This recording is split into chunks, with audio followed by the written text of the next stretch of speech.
एक मुलगी होती, खूप सुंदर. ती जितकी सुंदर होती तितकीच ती प्रामाणिक होती. कोणाशीही खोटे बोलू नका, कोणाशीही फालतू बोलू नका.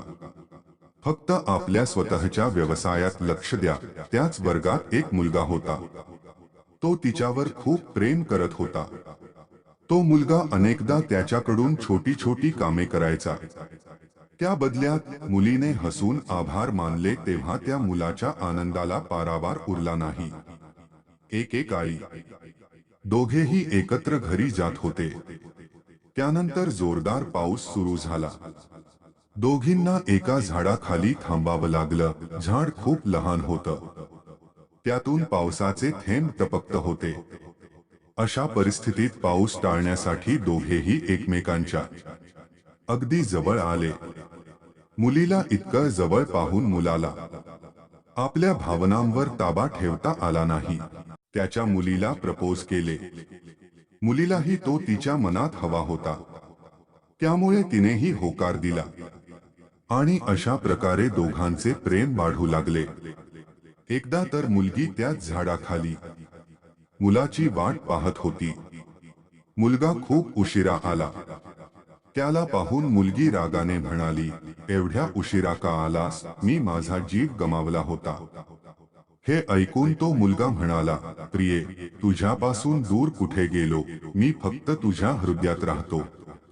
विश्वास बसत नसेल तर मनाला विचारा.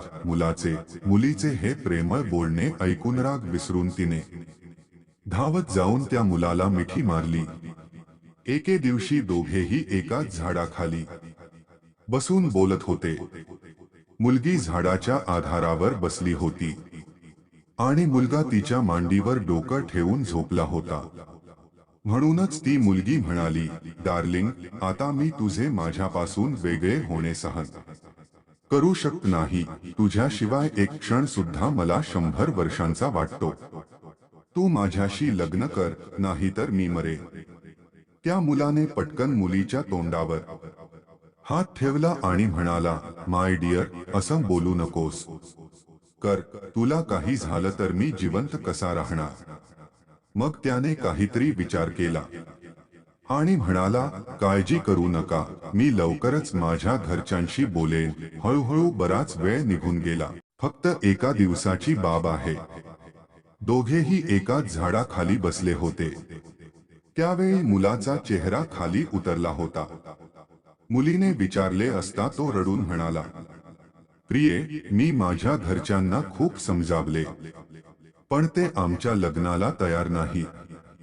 त्याने माझे लग्न दुसरीकडेच ठरवले आहे. हे ऐकून मुलीचे हृदय फुटले. त्याला मोठ्याने ओरडावेसे वाटले, पण तो तिने आपल्या भावनांवर नियंत्रण ठेवत म्हटले, मी तुझ्यावर खरोखर प्रेम केले आहे. मी तुला कधीही विसरू शकत नाही. कृपया मला माफ करा.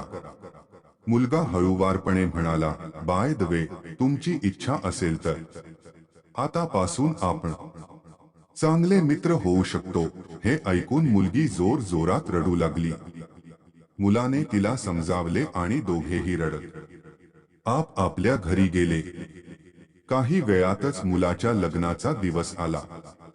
आपल्या लग्नाला आपला मित्र नक्कीच येणार याची त्या मुलाला खात्री होती, पण तसे झाले नाही. होय, त्याला मुलीने पाठवलेला गिफ्ट पॅक मिळाला. मुलाने थरथरत्या हातांनी ते उघडले. तिला पाहताच तो बेशुद्ध पडला. गिफ्ट पॅकमध्ये रक्ताने माखलेल्या मुलीच्या हृदयाशिवाय काहीही नव्हते आणि सोबत एक चिठ्ठी होती. त्यात लिहिलं होतं, अरे वेड्या, निदान मन तरी घे, नाहीतर बायकोला काय देणार? तुझ्याशिवाय एक क्षण सुद्धा मला 100 वर्षांचा वाटतो. आजची कथा कशी वाटली कमेंट्स करून सांगा आणि चॅनल वरती नवीन असाल तर लाईक करा आणि सबस्क्राईब करा.